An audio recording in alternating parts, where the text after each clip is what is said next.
At the moment, we are in a very sad place in Australia. We're in a sad place because we have a Prime Minister who is dividing the nation on the question of the voice. He is prepared to surrender the sovereignty of the Parliament to the High Court. And he's not even sufficiently engaged in the reality of what he's doing to even read the documentation. We're in a situation where we've had a Reserve Bank that has pushed interest rates, which is now forcing young families and people who've bought houses to face losing that house with a value of less than it was that they purchased.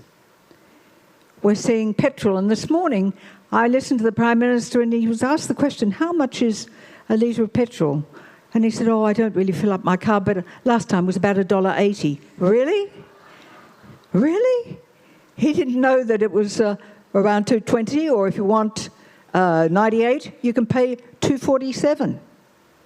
He's not at the level of an understanding of what is happening within our community and within the nation as a whole.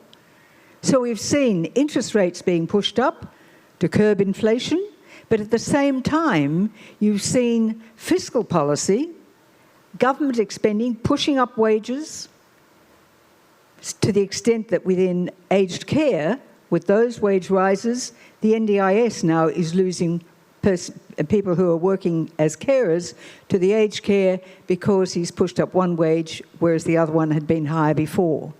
Once you get into the business of pushing up wages and chasing inflation, it is disaster.